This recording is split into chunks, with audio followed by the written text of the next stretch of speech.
جب سے طالبان کی حکومت آئی ہے ہمارا خیال یہ تھا کہ طالبان کی حکومت آئے گی تو یہ اسلام کا نام لے رہے تو یہ ہمارے لیے اہل حدیث کے لیے سلفیوں کے لیے خیر کا باعث ہوں گے. ہماری ہر ایک کے بارے میں حسن ظن تو ہوتا ہے لیکن پتہ اس وقت چلتا ہے جب آپ ان کے ساتھ معاملات کرتے ہیں. جب کوئی پاور میں آتا ہے پھر سمجھ آتی ہے کہ اگلا آپ کے بارے میں کیا نظریہ رکھتا ہے.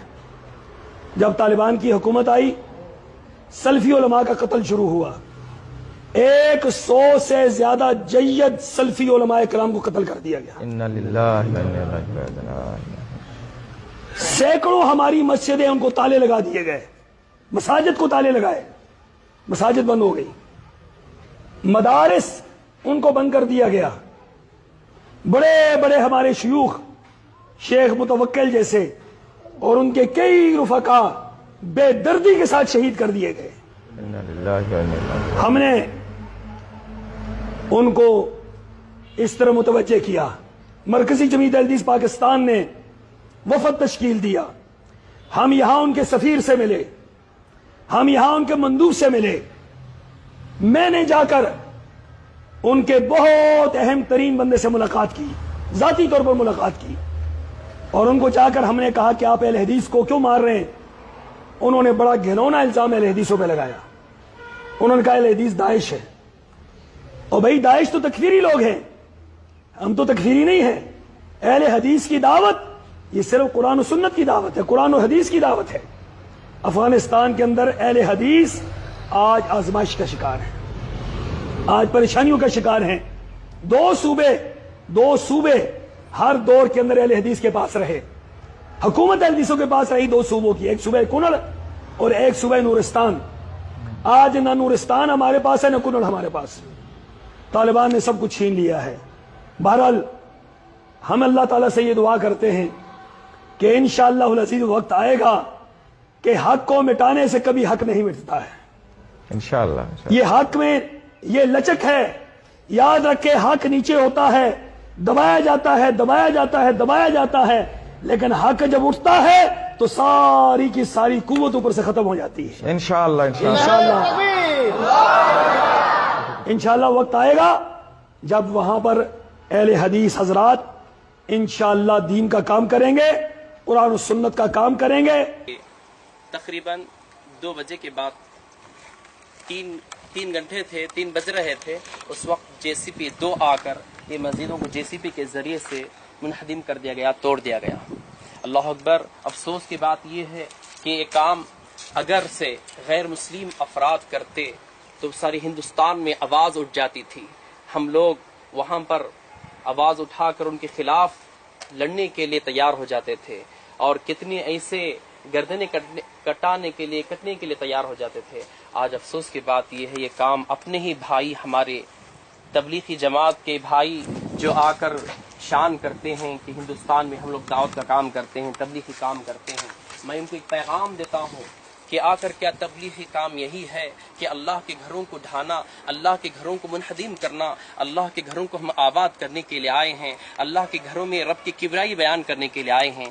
تبلیغی بھائیوں کی دشمنی ہماری کچھ نہیں ہے تجارت کے اعتبار سے, دین کے اعتبار سے, لیکن صرف بغاوت یہی ہے کہ ان کا مقصد مسجد نہیں بننا ہے. اگر ہم گھر بنتے ہیں تو ہمارے گھر کو ڈھانے کے لیے تیار نہیں ہیں. یہ ڈھانے کی وجہ یہی ہے کہ یہاں پر ہم لوگ مسجد بنے اور یہاں پر مسجد تعمیر کیے, اسے روکنے کے لیے. اور یہاں پر قرآن و حدیث کا ہم لوگ درس دیتے تھے, وہ چاہتے ہیں کہ قرآن حدیث کا درس نہیں بلکہ آ کر پلندر کے ہمارے اندر محدود فضائل اعمال ہی پڑھنا چاہیے, ہمارے حکم کی تابعداری کرنا. ہم سمجھے یہ رب کا گھر ہے, یہاں پر رب کا حکم چلے گا, اور چلے گا تو عرش والے کی بات اور مدینے والے کی بات چلے گی, کسی اور کی نہیں.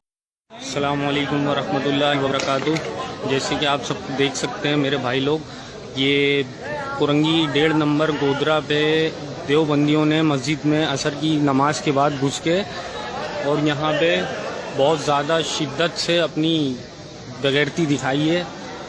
جو شخص اس چیز کو دیکھ رہے ہیں اور ڈائریکٹ وہ انشاءاللہ یہاں گودرا کورنگی 1.5 نمبر گودرا پہنچیں. صحیح ہے بھائی.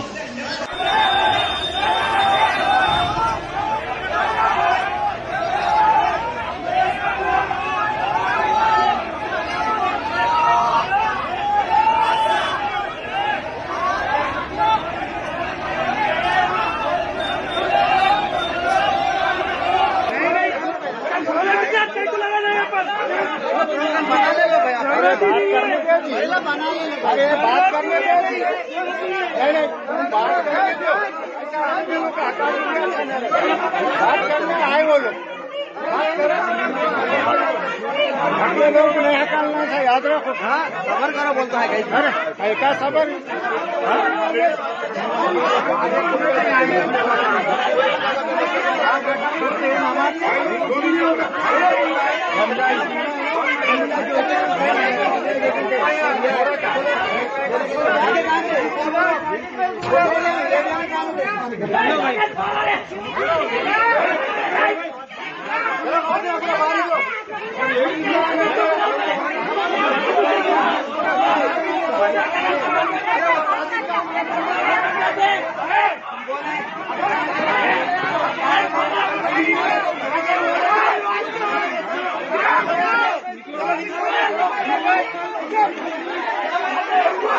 اس لیے اس جماعت کو علماء نے چھوڑا، اس کی سرپرستی علماء نے چھوڑی، یہ سارے سرمایہ دار بھائیوں کے ہاتھ میں چلا گیا۔ اس لیے اس جماعت کو علماء نے چھوڑا، اس کی سرپرستی علماء نے چھوڑی، یہ سارے سرمایہ دار بھائیوں کے ہاتھ میں چلا گیا۔